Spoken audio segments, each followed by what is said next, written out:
gooftaa isa daf harka jalqabaati Yesuus meda afra maali jedha yaa obboleetti kana ajjeesu fedha obboleetti tattaafattu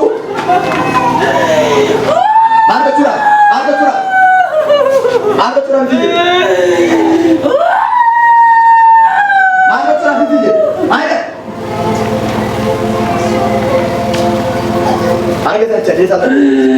Yesus meda naila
Amma warra yaabbat sontane batmool firaa yaabbat. Ameen jettan fuutanii. Otuu seexanni batmool firaasii qopheessuu gooftaan immoo guyyaa sii bira hin ulfaatu.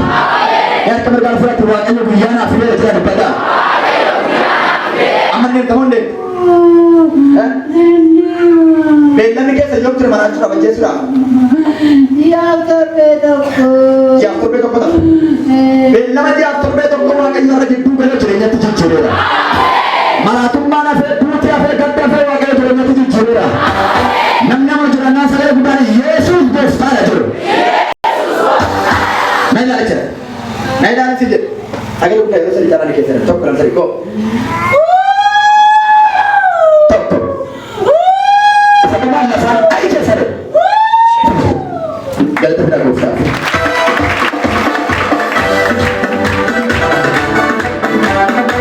Mataa gara sarara keessa walitti buusaati.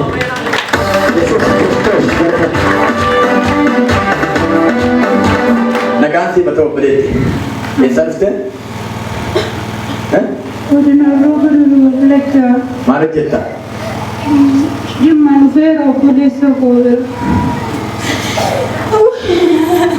Hin boo'ina moo waaqa si fureera? Maal taatee turte? Maal taatee kaatan?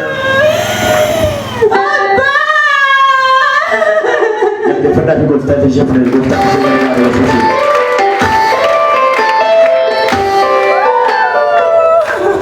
Maal taatee turte obboleetti? Abbaa koo. Maal taatee turte obboleetti? Waan hin taane hin qabani. Walumaa galatti ba'aa irraa kaasee ilma waaqayyoo Yesuusiin. Biyya kana maal jirtu obboleetti? Obboleessa koo bira dhufee obboleessi kun waan eebbifameen baradhee ta'an jira 2011 eebbifamee. Waggaa meeqa qabateetti? Ataffaa lafa ta'aa jirti. 2015 arfaffaan qabadha. Amma 2015 kana balballi kee banameera. Ameen jettanii barbuutanii?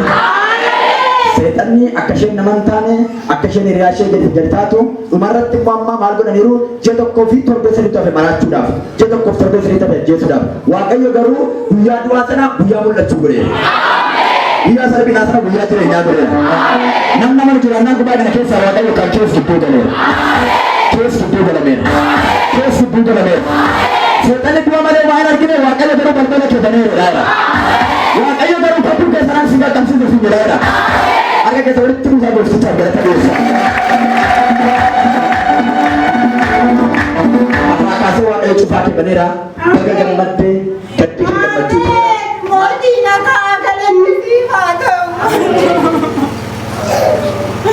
Abbaa obboleessa kanneen galanni haa ta'u. Seenaan waqti waan jiru jiru abbaa koo galanni haa ta'u. Galateeffadhaa eebbisaa fi Yesuusiin.